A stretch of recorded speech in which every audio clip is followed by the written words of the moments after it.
Hoje nós estamos no 8º tema, de um total de 20. E no fim de semana passado, estudamos a respeito de vida campestre. Se você está aqui hoje e você ainda não fez este estudo, eu recomendo fortemente que você assista. Neste estudo do tema vida campestre, nós analisamos os eventos finais, os eventos dos últimos dias e a vontade de Deus para o seu povo dentro da perspectiva correta, sem extremismos, sem levar um fardo desnecessário para a vida das pessoas. E eu tive a oportunidade de dar o testemunho meu e da minha família também. Mas, ao falarmos de vida campestre, é impossível tratarmos desse tema e não tratarmos também do tema as cidades. Por quê? Porque se o Senhor Deus nos dá uma mensagem de saída das cidades, e as cidades ficam como? Não é verdade? Então, nós vamos fazer agora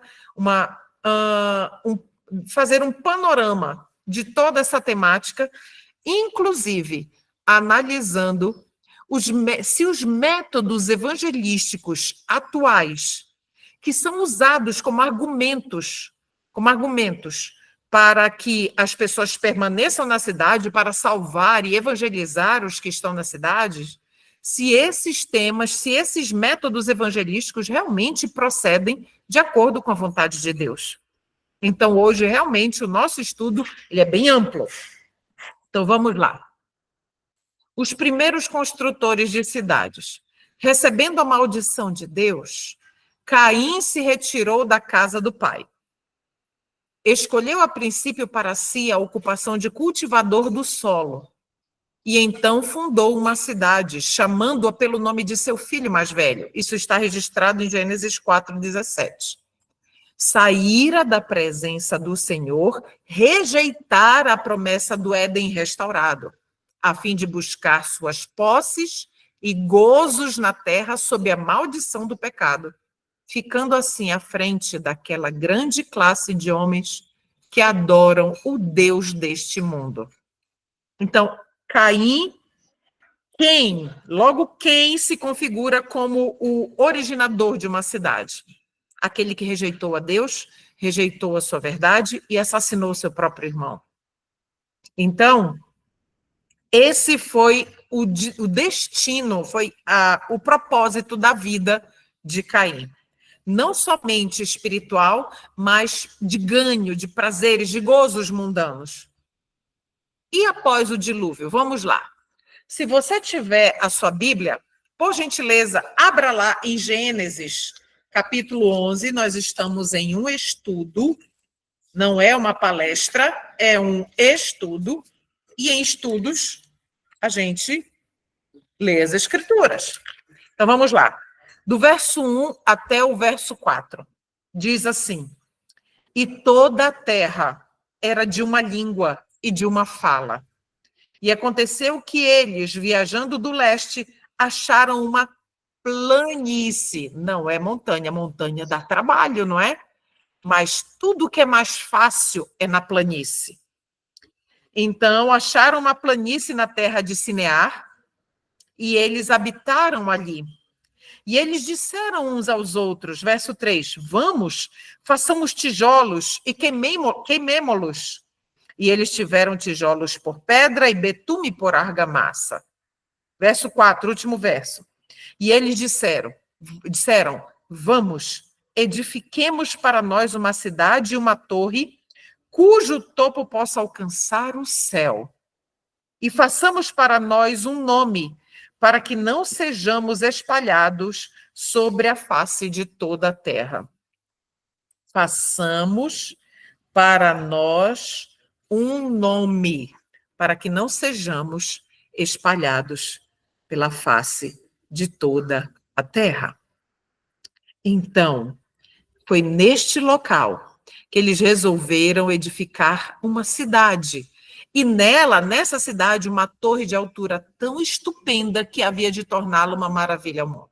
A gente sabe que nessa mesma região, posteriormente, Babilônia foi erigida, foi construída, foi desenvolvida, não é? Então, este desejo, antes do dilúvio, tivemos Caim como construtor de cidades. E aí você vê a índole de um construtor, o objetivo de um construtor de cidade. Acabamos de ler. Vem o dilúvio. E esse desejo de ganho mundano, enfim, de gozos, prazeres, continuou após o dilúvio. Então, nós percebemos que as cidades, no decorrer dos tempos, elas se tornam centros, e a expressão que o espírito de profecia usa é viveiros de vícios, centros de vícios. Então, a sucessão de prazeres e divertimentos centraliza-se no campo, centraliza-se na cidade. E estes prazeres e estes divertimentos estimulam ao extremo todas as paixões. Estimulam as paixões. E aí nós vemos nas cidades teatro. Naquela época tinha muitas corridas de cavalo, era como se fossem as corridas de Fórmula 1 atualmente. Jogos de toda espécie, bebidas alcoólicas, banquetes e orgias. Este mesmo cenário acontece hoje. Aí a gente pode dizer assim, mas eu não vou ao teatro. Mas o teatro, atualmente, ele adquiriu uma faceta, digamos assim, uma faceta diferenciada. Você não precisa se deslocar a um teatro físico, né, para você assistir uma peça teatral. Você pode muito bem assistir no seu celular, ou no seu computador, ou na sua Netflix, se você consome esse tipo de... se você paga esse tipo de entretenimento. Então, as séries de televisão nada mais são do que peças teatrais, porque é tudo falsidade, é tudo interpretação. Então, tudo isso encontra-se não no campo, mas na cidade. A juventude na cidade ela é arrastada pela corrente popular também. A pressão do grupo, a pressão social. Foi-me revelado, diz a serva do Senhor, que as cidades se encherão de confusão, violência e crime, e que estas coisas aumentarão até o fim da história da terra. Não tem jeito. As cidades não vão melhorar, a violência, a agressividade não vai diminuir, muito pelo contrário. Quanto mais se aproxima da vinda de Cristo, mais esse cenário ele vai piorar. Em todo o mundo, as cidades se estão tornando viveiros de vícios. Por toda parte se vê e ouve o que é mal. E encontram-se estimulantes à sensualidade e ao desregramento, uma vida desregrada. É intemperante. Um sinônimo para esta palavra aqui seria intemperante. Então, a sensualidade, a parte de querer mostrar a intimidade da nossa vida, o dia a dia, exibicionismo, né? Muitas jovens, as jovens nossas, que professam a mesma fé que nós, né? Tirando fotos assim apelativas, fazendo expressões faciais e tudo mais. E a intemperança em todas as áreas. A intemperância no tempo, de como se usa o tempo, a intemperância no entretenimento, porque, na verdade, nós não deveríamos nem nos entreter, e sim nos recrear, é diferente. Mas intemperança na alimentação, intemperança nos relacionamentos, intemperança em todas as áreas. Isso é desregramento. Isso é muito mais visível, perceptível na cidade e estimulado também. O fim está perto. E cada cidade será transtornada de todos os modos. Haverá confusão em todas as cidades. Tudo que puder ser abalado, há de ser abalado, e não sabemos o que virá em seguida. Os juízos serão de acordo com a iniquidade das pessoas. Essa informação eu nem lembrava mais. E à luz da verdade que elas tiveram. Ou seja, os juízos que cairão serão proporcionais ao grau de iniquidade daquela cidade e das pessoas que ali moram. Vamos lá. Quem dera que o povo de Deus tivesse uma ideia da impendente destruição de milhares de cidades, agora quase dominadas pela idolatria. Quando a gente fala em idolatria também, Satanás ele modernizou o conceito de idolatria. Já está muito além, já vai muito além de apenas uma imagem de escultura dentro de casa ou na igreja. Isso aqui, ó. Isso aqui também é uma idolatria. Um filho, um marido, uma esposa, pode se tornar um ídolo. Um emprego pode se tornar um ídolo. Um pai, uma mãe pode se tornar um ídolo. Né? Um cargo na igreja pode se tornar um ídolo. Então, mudou muito o conceito de idolatria. Mudou muito, não, perdão. Ampliou, né? Ampliou. Então, o Senhor Deus está nos mostrando aqui tudo que vai acontecer, já está acontecendo, porque nós contemplamos com os olhos do nosso próprio rosto, não é verdade? Mas ele está nos mostrando o que está acontecendo e o que também se intensificará. Edifícios à prova de catástrofes se transformarão em cinzas. A gente sabe disso, a gente viu isso. E temos visto nessas guerras que têm acontecido, e em 2001, aí a imagem aí na tela, vocês conseguem ver claramente, claramente isso acontecendo. Os lisonjeiros monumentos da grandeza de homens serão reduzidos a pó, mesmo antes que sobrevenha ao mundo a última grande destruição. Deus está retirando seu espírito das ímpias cidades, as quais se tornaram como as cidades do mundo antediluviano e como Sodoma e Gomorra. Suntuosas mansões, maravilhas da habilidade arquitetônica, serão destruídas de um momento para o outro, quando o Senhor notar que os proprietários excederam os limites do perdão. Olha, a destruição pelas chamas de majestosos edifícios que se presumia serem a prova de fogo é uma ilustração de como em pouco tempo a arquitetura da terra jazerá em ruínas. Essas coisas, quando acontecem, por exemplo, no World Trade Center em 2001, quando esse tipo de coisa acontece, nos chama a atenção, né, de como as coisas na Terra, para onde elas estão caminhando. Então, hoje, por exemplo, arranha-céus, coisas assim, olha, nunca a arquitetura, o homem foi capaz de construir coisas tão maravilhosas em termos arquitetônicos. Mas o Senhor diz que tudo isso virará pó. E a serva do Senhor faz uma observação também com relação à cidade de Nova York, e por mais que não esteja diretamente ligada a mim e a você, mas é importante o conceito. Olha o princípio. Não tenho luz especial a respeito do que sobrevirá a Nova York, mas sei que um dia os grandes edifícios os grandes edifícios que estão ali serão demolidos pela ação construtiva e destrutiva do poder de Deus. A morte chegará a todos os lugares. É por isso que estou tão ansiosa de que nossas cidades sejam advertidas. Olhem só. No estudo passado, nós vimos que algumas pessoas permanecerão nas cidades. Mas elas não permanecerão na cidade porque elas querem ficar na cidade e porque elas julgam que Deus as quer nas cidades. Não, não.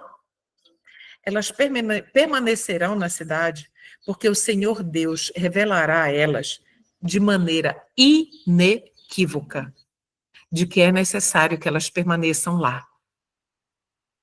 E que se for da vontade de Deus, para a salvação de almas e para que um determinado propósito seja cumprido, elas perecerão ali nas cidades.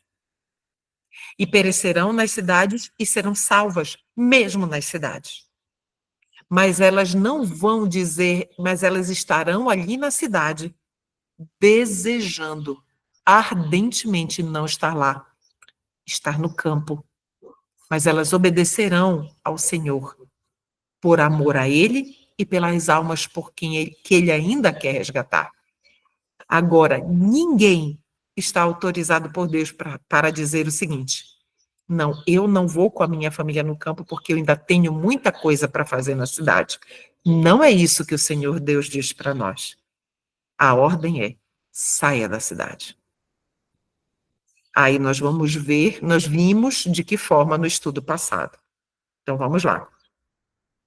Os juízos que já ocorreram constituem uma advertência, mas não o fim da punição que sobrevirá às cidades iníquas. As cidades iníquas, elas receberão a ira de Deus, a semelhança de Sodoma e Gomorra e as cidades antediluvianas. Então, nas cidades, muitos anseiam por luz e verdade. É por isso que muitos ficarão até o fim na cidade também. Muitos não. Alguns. Não muitos. A maioria já terá saído. Mas há pessoas, antes que feche a porta da graça, há pessoas que anseiam pela luz. As cidades das nações serão tratadas rigorosamente. Contudo, não serão castigadas com a extrema indignação de Deus, porque algumas almas ainda se despregarão dos enganos do inimigo. Elas se separarão dos enganos do inimigo, então elas precisam de um pouco mais de tempo. Arrepender-se-ão e se converterão. E se converterão e sairão das cidades. Então, é nas cidades das nações que os obreiros do evangelho encontram a maior impenitência e a maior necessidade. E nessas mesmas cidades, os ganhadores de almas deparam com alguma das maiores oportunidades. Em meio às multidões que não pensam em Deus e também não pensam no céu, encontram-se muitos que almejam luz e pureza de coração. Nós precisamos lembrar de algo que se assemelha muito ao que a gente está lendo aqui agora. Você já deu estudos bíblicos? Quando a gente está dando estudo bíblico, a gente fica numa ansiedade saudável de que aquela pessoa, ao final do estudo, aceite render a sua vida a Cristo pelo batismo. Mas quando isso não acontece, muitas vezes, eu fui instrutora bíblica por muitos anos, então sempre que não acontecia isso, eu ficava extremamente frustrada, entristecida, né? Então, mas hoje, ao lembrar do que aconteceu na época de Cristo e dos apóstolos, eu entendo claramente o que foi que o Senhor fez. Vocês lembram que Jesus ficou nesta terra 3 anos e meio? Os discípulos ali com ele. E o número de conversos não era tão grande. Depois que Jesus morreu, foi crucificado, voltou ao céu, os discípulos receberam o Espírito Santo no Pentecostes. E aí, depois de receber o Espírito Santo, Pedro foi pregar e os 11 foram traduzir Pedro. E aquela multidão que estava ali na cidade disse: como é que nós ouvimos eles falarem das maravilhas de Deus na nossa própria língua? Então, ali, o milagre aconteceu para que aquelas pessoas que já haviam ouvido as mensagens de Cristo, seu coração havia sido mexido dentro de si, havia se agitado dentro deles, mas não haviam tomado a decisão. Neste momento eles tomaram. É isso que vai acontecer, meus amados. Vai acontecer exatamente isso. Pessoas que hoje não tomaram, ou há alguns meses, alguns anos, não tomaram a decisão, em breve o farão. Por quê? Porque são sinceros, os sinceros do Senhor. Nem todos podem deixar as cidades por enquanto. Nós, inclusive, estudamos isso no sábado passado. Conforme o tempo avança, cada vez mais terá nosso povo de sair da cidade. Gradualmente, o tempo está passando, mais pessoas saindo, mais pessoas saindo. Muitos terão que trabalhar com empenho para ajudar a abrir o caminho. De que forma abrir o caminho? Dando exemplo, dando motivação, dando encorajamento, mostrando, ajudando de que forma as pessoas podem adquirir propriedades que possam se tornar autossustentáveis. Muitos terão que se dedicar pelos irmãos para ajudá-los, mas até que seja possível saírem, durante todo o tempo que ali permanecerem, devem ser muito ativos em fazer trabalho missionário. Entende? Trabalho missionário. Estar na cidade, sim, mas o que eu posso fazer pelo meu mestre? O que eu posso fazer pelas almas por quem ele morreu? Nossas cidades estão se tornando cada vez mais ímpias e cada vez mais se torna evidente que os que desnecessariamente, eu fiz questão de marcar esta palavra, desnecessariamente permanecem na cidade, fazem-no pondo em perigo a salvação de sua alma. Eu recebi a mensagem, a ordem do Senhor para que eu saia da cidade. Mas eu não tenho condições agora, mas eu não vou desistir. Primeiro, oração. Segundo, estudo. Terceiro, pesquisa. E assim vai. Não ficar de forma passiva, pedindo, pedindo, pedindo, como se nada, como se tudo fosse o Senhor que fizesse. Há a nossa parte também, não é? Cidades e vilas se acham embebidas no pecado e na corrupção moral. Todavia, existem Lós em toda Sodoma. Olha só. Por que nós não podemos desistir das cidades? Porque existem Lós em toda Sodoma. E o Senhor Deus não desistiu de Ló. Eu falei sobre isso no sábado passado, mozão. É o meu esposo que está aqui. Fale sobre isso. E nós falamos no estudo passado. Eu vou retomar. Nós precisamos trazer o campo para a cidade enquanto não estamos no campo. No estudo passado, eu expliquei claramente como fazer isso. Assistam lá. Agora é esta pergunta que é muito importante. Mas se todos forem para o campo, quem evangelizará as cidades? Vocês já ouviram alguém fazer esta pergunta? Eu já ouvi várias, com cargos eclesiásticos e sem cargos eclesiásticos. Então, eu gostaria agora de analisar com vocês um trecho de um livro muito importante chamado Evangeliópolis. Nós vamos analisar esse trecho e vamos lê-lo em forma de parábola e depois mais uns trechinhos. Eu vou direcionando aqui. Vamos entender. Então, vamos estudar nesse momento a relação entre Laodiceia e o evangelismo por metas móveis. O que quer dizer Laodiceia? A gente sabe o que quer dizer. Mas o que quer dizer evangelismo por metas móveis? Vamos lá. É uma concepção de evangelismo segundo a qual sempre há uma nova conquista evangelística para ser empreendida em um determinado local. Nunca é o suficiente. Então, nós sempre temos que permanecer ali para poder desenvolver mais um projeto evangelístico, independentemente dos esforços evangelísticos prévios que se deram ali. Entende? Isso é evangelismo por metas móveis. O que isso quer dizer exatamente? Então, vamos agora acompanhar uma história, uma parábola, digamos assim, baseado no livro Evangeliópolis. Evangeliópolis é o nome fictício de uma cidade. Então, vamos lá. Considere uma cidade chamada Evangeliópolis, que possui 10.000 habitantes. 10.000, grava. Nos anos 1950, um grupo de obreiros missionários chegou a essa cidade e logo no primeiro ano, 100 pessoas foram batizadas e uma igreja foi fundada.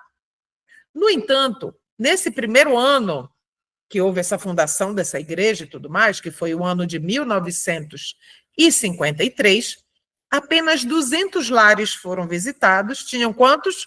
10.000. Então, apenas 200 lares foram visitados, cada lar possuindo 5 pessoas. Nesse estágio, 1% da população havia sido convertida e 10% evangelizada, de um total, daquele total. Ao passo que os outros 90% da população de Evangeliópolis ainda desconheciam por completo as boas novas. Nos 7 anos seguintes, os obreiros e os recém-conversos avançaram a obra e visitaram os 1.800 lares restantes, batizando outras 900 pessoas, as quais passaram a frequentar outras 9 novas igrejas.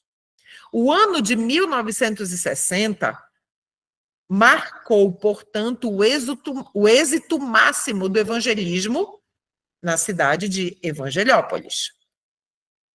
No Natal deste ano, os irmãos da primeira igreja cristã de Evangeliópolis se reuniram em oração, entendendo que deviam agora avançar para a cidade vizinha, Sedentópolis, da qual eram separados por um rio.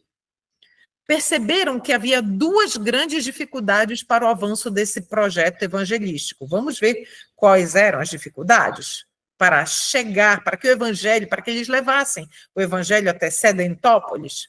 Faltava uma ponte que ligasse as 2 cidades. Por isso, os obreiros precisavam se deslocar 50 quilômetros para chegar até Sedentópolis, sem contar os 50 quilômetros de volta. Um irmão lembrou que nem mesmo as 2 prefeituras juntas, de Evangeliópolis e Sedentópolis, teriam dinheiro suficiente para construir a ponte, enquanto outro irmão alertou para o preço da gasolina. Alguém tentou encorajá-los, dizendo que os obreiros podiam se deslocar de moto. Nesse caso, a ponte poderia ser menor, suficiente apenas para a passagem de motos, as quais, além disso, gastariam muito menos combustível.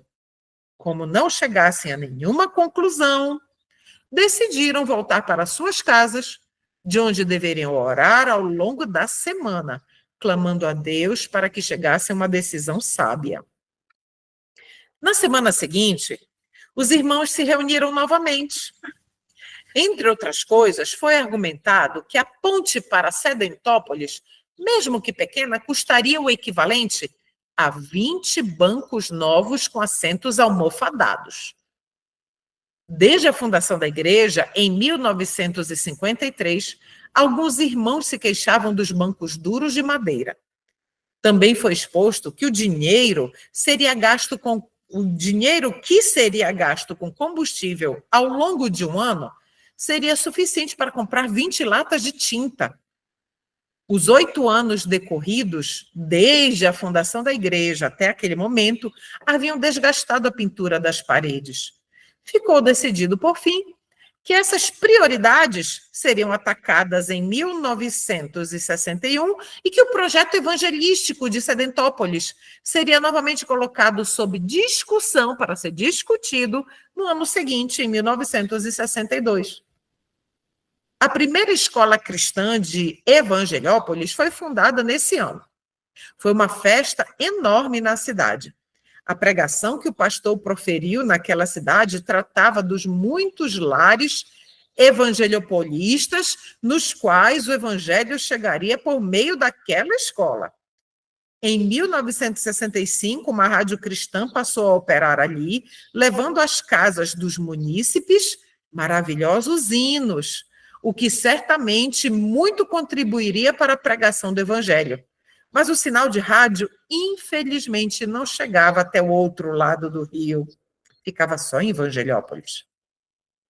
De qualquer forma, a obra em Evangelhópolis avançava de forma prodigiosa. No início dos anos 70, o pastor da primeira igreja cristã de Evangelhópolis fez um emocionante sermão anunciando aos membros daquela congregação que o número de cristãos na cidade havia chegado aos 1.010 e que todos ao que todos responderam com estrondoso amém. Além dos 1.000 que já haviam em 1960, outros 10 haviam se juntado a eles. Eram 2 famílias cristãs que haviam chegado à cidade. Em Sedentópolis, por sua vez, ainda não havia nenhum cristão. No final dos anos 80, uma empresa de alimentos se instalou em Evangelhópolis. Percebendo que a falta de uma ponte para Sedentópolis seria um enorme entrave logístico, os executivos daquela firma entenderam que o custo para construir a ponte não era lá tão grande, mesmo que o município não ajudasse com 1 centavo sequer.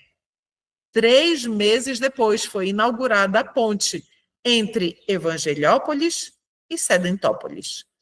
Ao que se sabe, ainda não há nenhuma igreja naquela cidade. Em Evangelhópolis, ao contrário, sempre há uma nova conquista evangelística a se empreender. Então, ficou claro? Será que, à medida que a gente ia analisando esta parábola, nós conseguimos fazer as associações? Então, meus queridos, vamos agora analisar, já saímos da parábola, eu tenho certeza que você fez ligações, conseguiu fazer. Agora a gente vai passar para um outro trecho do livro Evangelhópolis, que diz assim, olha o seguinte, nós vamos ler e comentar os textos do livro. De acordo com o evangelismo, lembra no início, evangelismo por metas móveis, é isso que nós queremos entender, tanto com a parábola quanto com o que nós vamos ler a partir de agora. De acordo com o evangelismo por metas móveis, independentemente do lugar e de haver ocorrido neste lugar, qualquer avanço evangelístico anterior pode eventualmente ser apontado como evangelismo. O que é evangelismo? Segundo o evangelismo por metas móveis, simpósios, analise, faça aí as associações. Simpósios, congressos, treinamentos e cursos de toda a natureza para qualquer público e sobre qualquer assunto. Desde criacionismo, outro tópico de apologética, até exegese bíblica ou hermenêutica. Tudo isso é evangelismo. Adicionalmente, que mais é evangelismo?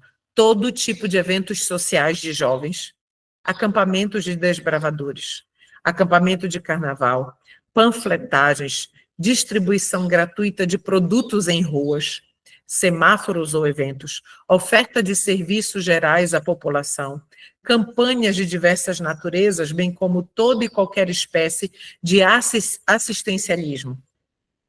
De modo idêntico, o evangelismo por metas móveis considera evangelismo quaisquer publicações, programas de televisão e rádio, apresentações musicais ou teatrais, cantatas, canais do YouTube, páginas em rede social, tudo isso é considerado evangelismo, no evangelismo por metas móveis. E pode ainda chegar a ser encarado como evangelismo, como de fato já chegou, a indução coletiva de experiências sensoriais e meditativas, como, por exemplo, a oração centrante e a oração contemplativa, treinamento em como é que chama? Alguma coisa espirituais. Eu esqueci. Treinamento espiritual, não, me fugiu agora. Então, se alguém souber, me manda aqui no celular, que aí eu falo aqui, porque eu não me recordo. Mas esses treinamentos espirituais que têm sido muito frequentes, vou dar um exemplo prático. Orar sem pedir e sem agradecer. Isso é um tipo de oração contemplativa. Então, quando algum líder de igreja, seja ele quem for, promove um encontro ou uma reunião, formação espiritual, exatamente, muito obrigada. Muito obrigada, irmão. Então, quando qualquer pessoa fornece um treinamento ou promove um treinamento nesse sentido, né? Esse é um tipo de formação espiritual que vem do catolicismo espiritualista, da linha espiritualista do catolicismo, e que, infelizmente, muitas igrejas evangélicas têm adotado, mas orar sem pedir e sem agradecer é muito espiritualista. Mas que são experiências sensoriais e meditativas. Também, no evangelismo por metas móveis, também são considerados como evangelismo. E as metas sempre se movem, ou seja, nunca acaba, sempre tem uma meta nova. Por isso que são metas móveis. Ou seja, você vai ficar sempre na cidade, porque sempre tem uma nova meta a se cumprir.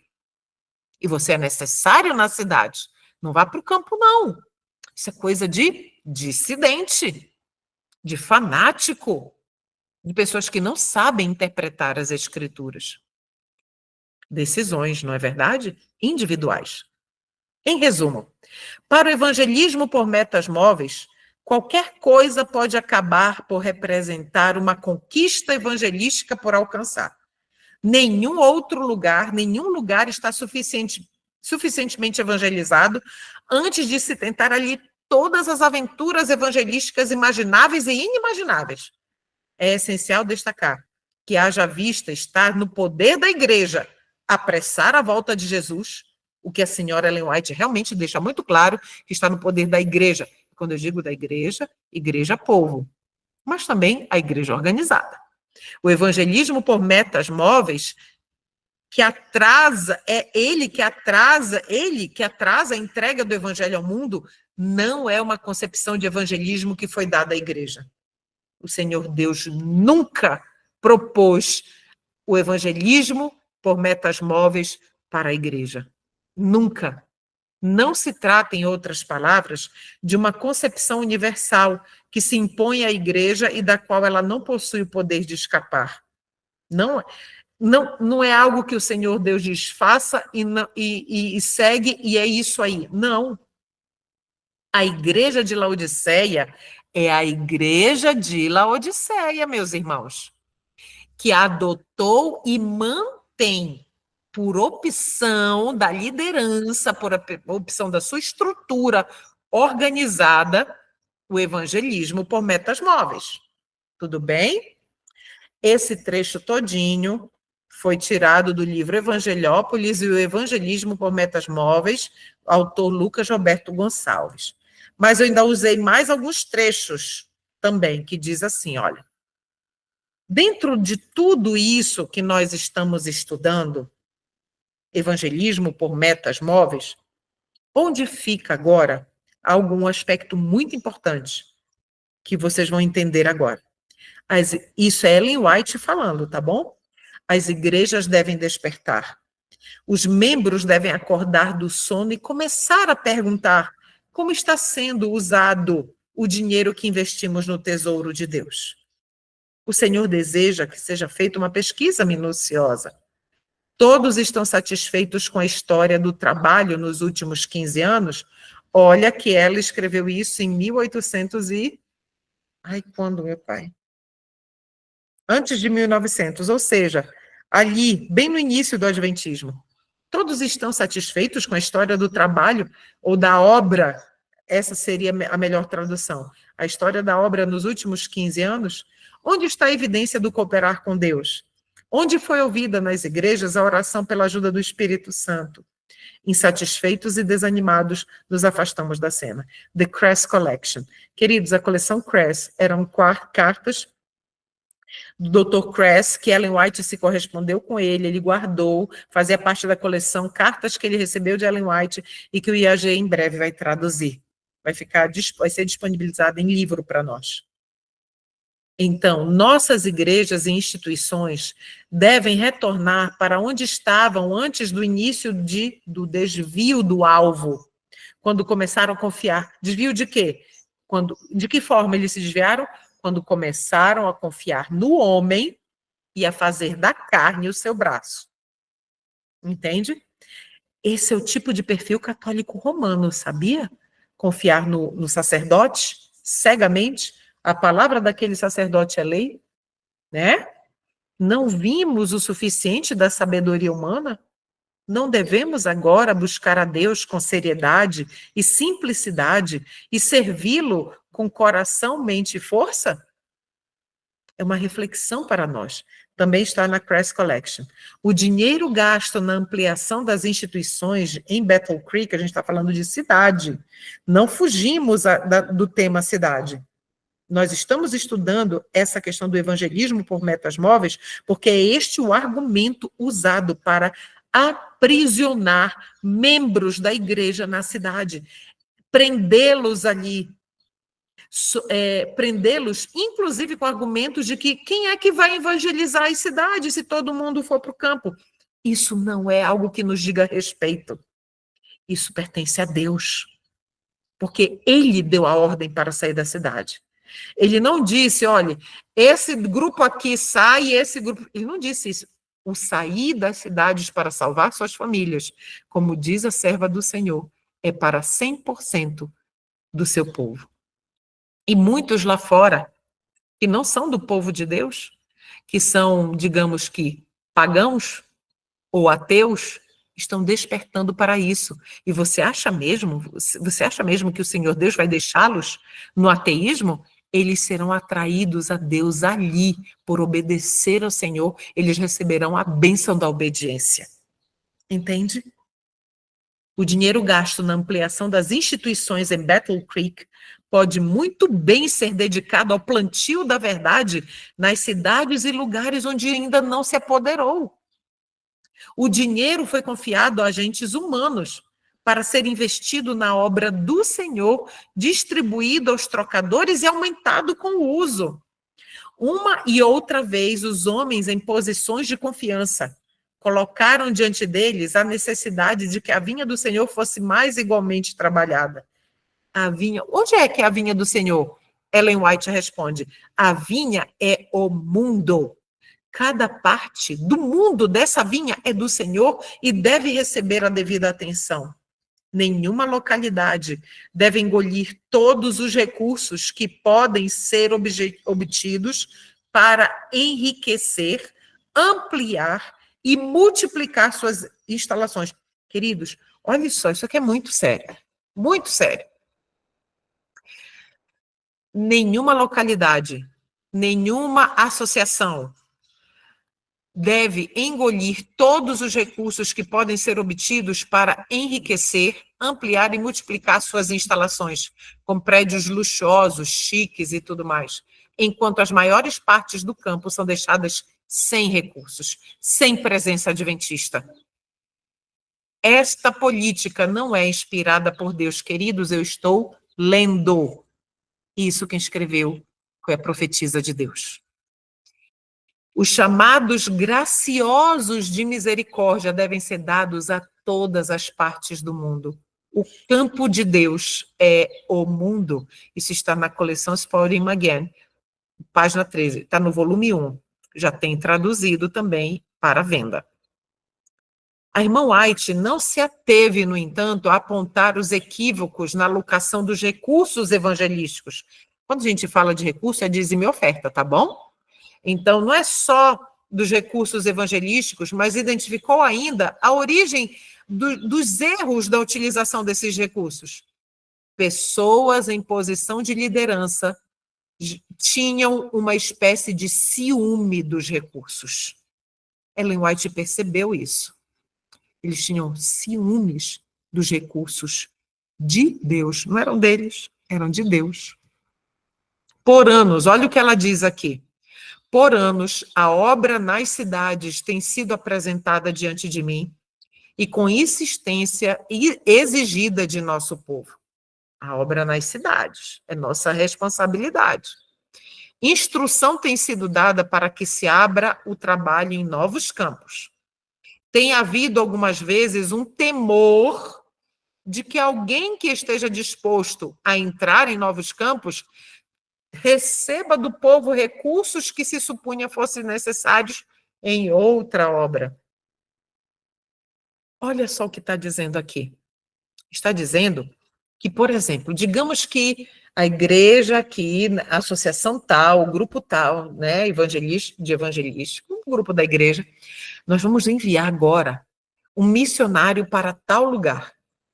Ah, mas se nós enviarmos para ele, pode ser que o povo lá comece a devolver para ele diretamente os dízimos e ofertas. Deu para entender qual é o pensamento? Alguns, em posição de responsabilidade, têm achado que nada deve ser feito sem seu pessoal conhecimento e aprovação. Com isso, eficientes obreiros têm algumas vezes sido impedidos e as rodas do carro do progresso têm sido postas a se mover lentamente na penetração de novos campos. Por que que não existe? Existe ainda muitas cidades sem presença adventista, enquanto que as cidades estão cheias de presença adventista, as maiores cidades, tem municípiozinhos que não têm, e que missionários não vão para lá, não são enviados para lá para fazerem um trabalho evangelístico. Por quê? Porque Ellen White está agora explicando exatamente isso para nós. Isso ela escreveu no manuscrito 21 de 1910 e também está no livro Medicina e Salvação, página 302. Então, saímos do livro Evangeliópolis agora, uma análise sobre o evangelismo por metas móveis, e nós conseguimos entender claramente que este não é o método evangelístico de Deus, é do homem. Vamos voltar agora para eventos dos últimos dias. Abrimos esse parêntese para complementar o estudo das cidades, e agora nós vamos continuar e já vamos finalizar eventos dos últimos dias. Escolas, igrejas e restaurantes nas cidades. Vamos lá. Devem se estabelecer escolas de igreja para as crianças que estão nas cidades. E em ligação com estas escolas, devem-se tomar providências para o ensino de estudos mais elevados, onde estes forem exigidos. Ah, mas escola não está de acordo com a vontade de Deus? Não, não está.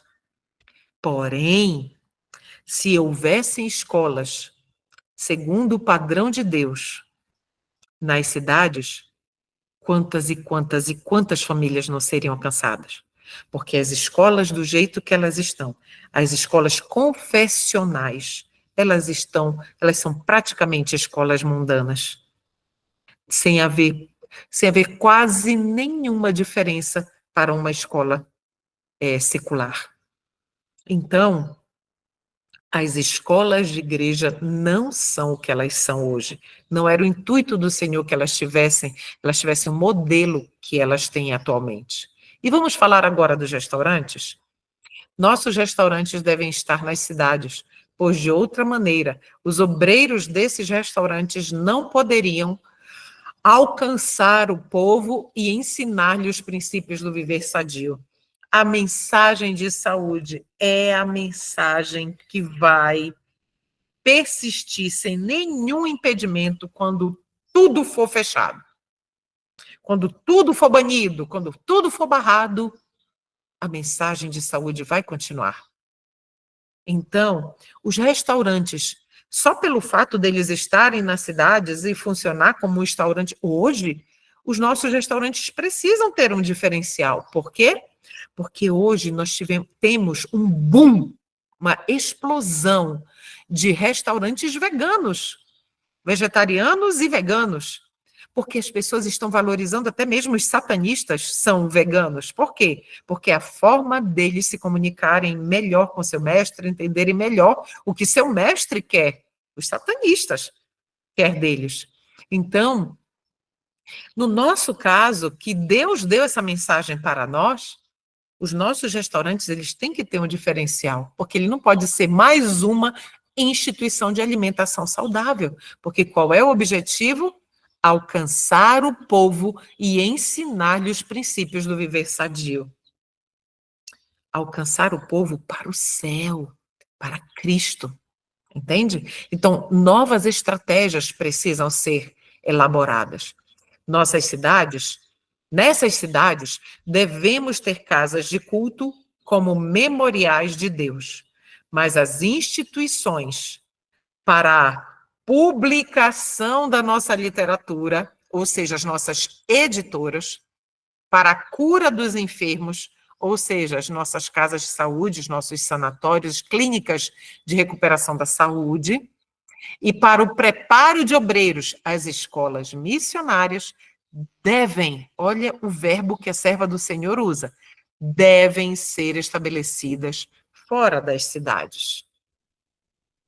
Não são aconselhadas mudanças precipitadas. Nós estudamos sobre isso quando estudamos vida campestre. Vamos reforçar agora. Cada qual tome tempo para considerar cuidadosamente e com muita oração, e não ser como o homem na parábola que começou a edificar e não pôde terminar. Nenhuma mudança se deve fazer, mudança de cidade para o campo, sem que tal passo e tudo o que ele implica sejam cuidadosamente considerados. Tudo deve ser pesado, absolutamente tudo. E eu gostaria de analisar com vocês, agora, o sinal de fuga das cidades. Muitos dizem que, não é agora, ainda tem tempo. Mas esse texto que nós vamos ler agora não deixa dúvidas, meus queridos, nenhuma. Língua portuguesa, tá bom? Vamos de interpretação de texto? Não vem muito distante, quem escreveu isso aqui foi Ellen White, ó, mais de 150 anos atrás. Não vem muito distante o tempo em que, como os antigos discípulos, seremos forçados a buscar refúgio em lugares desolados e solitários. Como o cerco de Jerusalém pelos exércitos romanos era o sinal de fuga para os cristãos judeus, esse assim é da mesma forma ou igualmente o arrogar-se, nossa nação, quem está falando aí é Ellen White, a nacionalidade dela é americana, por isso que ela está dizendo nossa nação, os Estados Unidos. Assim, o arrogar-se nossa nação, o poder no decreto que torna obrigatório o dia de repouso papal, domingo, será uma advertência para nós. Tá, vamos analisar agora essa parte que está em negrito. O que significa o verbo arrogar-se? Arrogar-se vem de arrogante. Na verdade, arrogante vem de arrogar. Então, uma pessoa arrogante, ela chama para si, ela diz que ela pode, que ela tem direito, que ela consegue, que ela tem o poder. Entende? Então, o verbo arrogar-se é o verbo que quer dizer ter autoridade de fazer algo. Tudo bem? Muito bem. Agora, bora substituir. Então, assim, o dizer que nossa nação tem o poder de promulgar o decreto que torna obrigatório o dia de repouso papal. Então, quando foi que os Estados Unidos fizeram isso? Será que eles fizeram? Sim. Dezembro de 1888. Estava uma agitação tremenda nos Estados Unidos. Por quê? Porque lá no Senado norte-americano, um senador chamado senador Blair, do estado de New Hampshire, ele propôs por lei, que todos guardassem o domingo, obrigatoriamente por lei, né?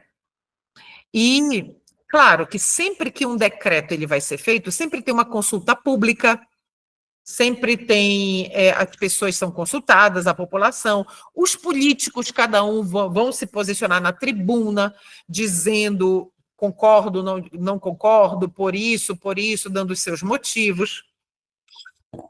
E abriu-se um debate público antes de votarem decisivamente esta lei, que era o decreto instituindo o domingo como dia de repouso, de guarda. Antes disso, abriram esse debate público e uma pessoa, um representante da Igreja Adventista foi lá para defender a liberdade de consciência na religião. Alonso T. Jones, pastor da nossa igreja. E por mais de 4 horas, ele defendeu a liberdade de consciência na religião, a liberdade religiosa. E devido à sua defesa fenomenal, incrível defesa, o decreto, e claro que ele foi guiado pelo Espírito Santo, o decreto não foi promulgado. Por quê? Será que foi um homem somente? Porque o nosso povo não estava preparado. Em outubro de 88, 2 mesezinhos antes, o Senhor havia enviado a mensagem que transformaria e prepararia o povo para a sua vinda, a mensagem da justiça de Cristo pela fé. E a mensagem foi rejeitada. A chuva serôdia não foi derramada. E, consequentemente, o povo não estava preparado para dar o alto clamor do terceiro anjo, para iluminar toda a terra e Jesus vir. Não. Então, o Senhor Deus dotou Alonso Jones da oratória, do seu poder de argumentação, deu o seu poder para ele de argumentação. E o decreto não foi promulgado. Mas o decreto já está pronto. Então, ali foi os Estados Unidos dizendo, em dezembro de 1888, nós podemos decretar, nós podemos promulgar um decreto dominical. Isso é arrogar-se. Isso aconteceu em dezembro de 1888.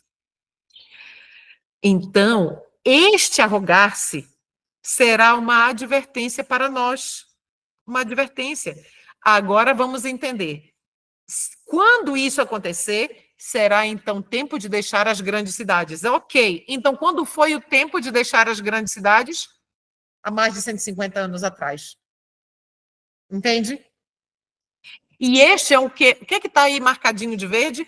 Passo preparatório ao sair das menores para lares, das menores o quê? Cidades, para lares retirados em lugares solitários entre as montanhas.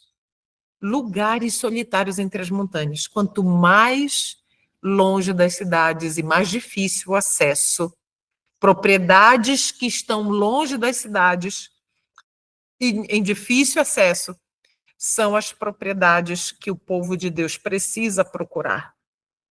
São onde dão mais trabalho. Não é fácil. Lembra dos valdenses? Que transformaram as montanhas rochosas em vales, em montanhas férteis? Eles plantavam de tudo ali. E outro aspecto muito importante, as propriedades que estão distantes das cidades, em lugares de difícil acesso, elas são as mais baratas. Quanto mais próximo da cidade, mais caro fica. No tempo de angústia, fugimos todos das cidades e vilas. Ao deixarem os santos as cidades e vilas, eram perseguidos pelos ímpios, que os procuravam matar. Mas as espadas que se levantavam para matar o povo de Deus quebravam-se e caíam tão impotentes como a palha.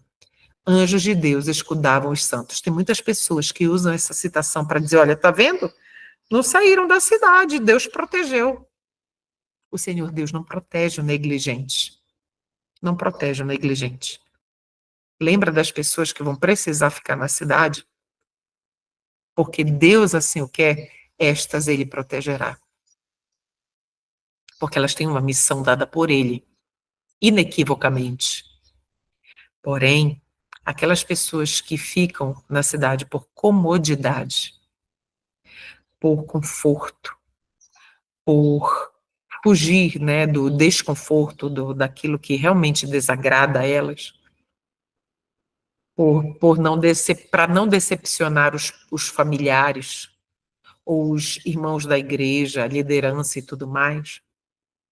Então, aqui está bem claro, no tempo de angústia, logo na primeira frase. Aí já fechou a porta da graça há muito tempo. As pragas já estão caindo. E estas pessoas, os 144 mil, estão protegidos do Senhor, pelo Senhor. Então, meus irmãos, o Senhor Deus, por mais que nós não possamos sair por enquanto, o Senhor Deus, Ele deseja que nós estejamos incessantemente buscando sair das cidades. Esse é o desejo do Senhor. E um detalhe, não há impossíveis para Deus. Não há. E o Senhor vai nos guiar, certamente. Vamos orar? Nosso Deus eterno, bondoso Criador, Senhor, por favor, nos ajude a compreender claramente o Teu querer para a nossa vida. Queremos servir o Senhor em todos os lugares por onde formos. Salva-nos, Pai. Salva-nos do pensamento enganoso de que eu devo ficar na cidade para fazer a obra de Deus. O Senhor já nos deu a obra, salvar nossas famílias. Essa é a principal obra. E quando o Senhor diz que devemos salvar nossas famílias, é fora das cidades e não dentro dela. Contudo, que nenhum dos nossos irmãos que estão aqui assistindo entrem em desespero ou em angústia profunda por ainda não terem saído. O tempo vai chegar. E o Senhor está nos dando agora a oportunidade de vivermos na cidade já como viveríamos no campo. Não permita que percamos a esperança, Senhor, nem a fé. Obrigada por nos ouvir. Em nome de Jesus, te rogamos agradecidos. Amém.